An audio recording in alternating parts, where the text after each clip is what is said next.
Abstract Part 1. We investigated whether the symphylamines cross-connection is a key issue in the beginning investment of the epithelial tissue by deciding its occurrence in the evolutionary in the Eumetazoa and centrally a zebrafish development. 31 species spreading over 11 networked phyla while it were examined for the event of the silifine cross interference by electrophytes MS and multiple sequence alignments of the de novo transpromate and available genetic data for the collagen 4 and promicide.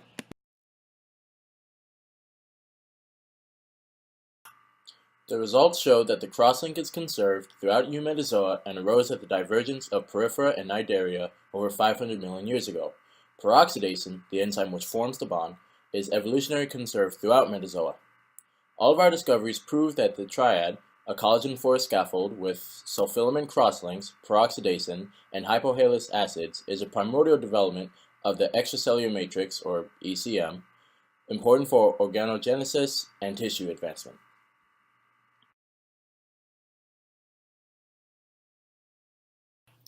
Hello, I'm Sydney Miller and I'll be focusing on the introduction.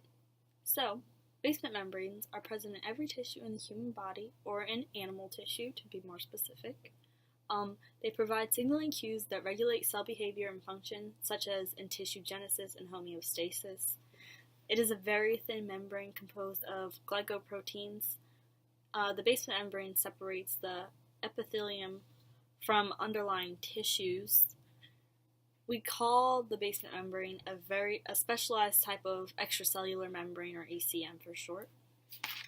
Here I have some images where you can see the very thin layer, the basement membrane, or short, they also call it epidermal dermal junction.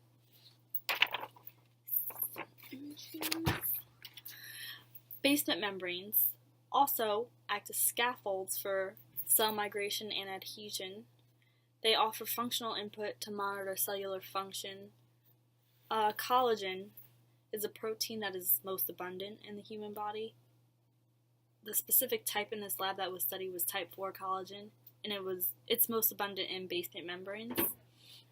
The recent discovery in this lab of these type 4 collagen scaffolds were in bovine and mice and their tissues, and they found that the protein was stabilized by sulfilamine chemical bonds.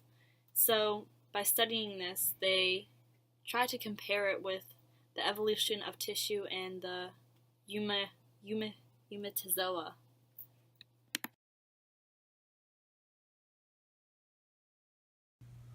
This study began by collecting tissue samples from various animal phylums from different places over the U.S. In order to purify and isolate collagen 4, they froze these tissues and pulverized them with a mortar. The tissues are then placed in a salt solution and spun for 15 minutes. The liquid solution is then put into a gel filtration chromatography. The proteins were then stained to analyze what type of collagen 4 is the most common variant out of the tissue samples collected. Then they found the RNA sequencing by using the BLAST databases. They denatured animal NCL hexamers by boiling them and separating them into polypeptides. The polypeptides were then pulled together and freeze-dried. These polypeptides were then mass analyzed in LTQ Orbitrap XL or LTQ Orbitrap Vicryl mass spectrometers to identify the cross-linked peptides. Raw data files were manually searched for by using Excalibur 2.2, crawl browser software, or the UniProtKB database.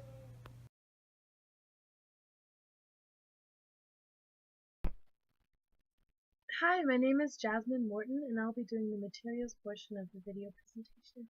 So when I was reading the materials part of the laboratory report that was posted on Blackboard, I noticed that there were a lot of materials that were used throughout the duration of this experiment.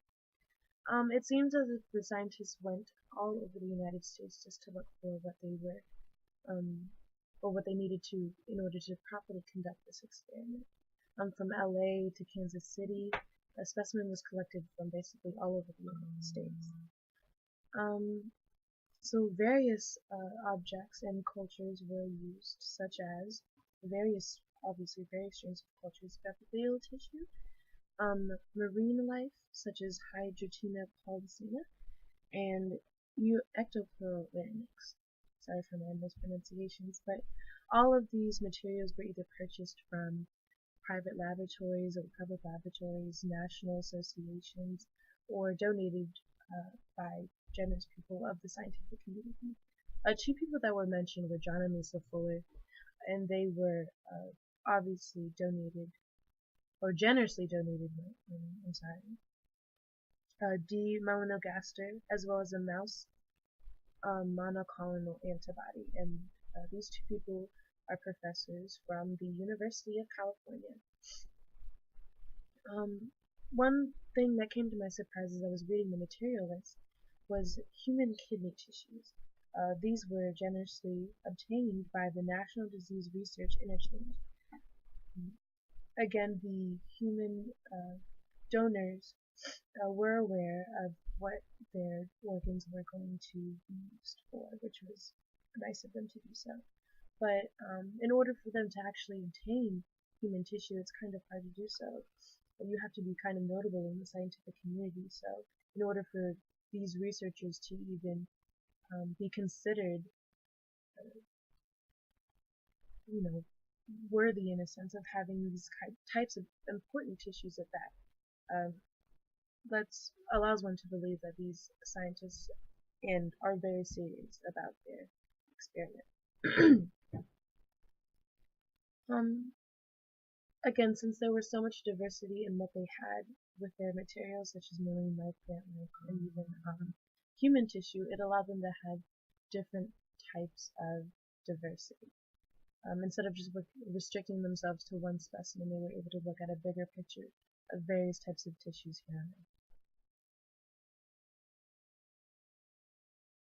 My name is Justice King. I'm a bio pre-med major from Prince George's County, Maryland, and I'm going to be talking about the conclusion. So the triad is an innovation of the basement membrane that is needed for the evolution of tissues. The crosslink offers stability and tensile strength and structural integrity to tissues for locomotion and large body sizes. The cross-linked scaffold allows the evolution of complex tissues that overcome mechanical issues and the constraint of diffusion and the delivery of nutrients to distant organs and large body sizes. Peroxidase is an oxidant generator embedded within basement membranes that produces hypohalous acids. The function of hypohalous acids is paradoxical because the role of these acids occurs in vertebrates. Peroxidase is the only animal hemperoxidase spanning both invertebrates and invertebrates. In invertebrates, the hypohalous acid formed by peroxidase may have a dual function of forming sulfonylamine crosslinks and serving as primitive form of innate immunity.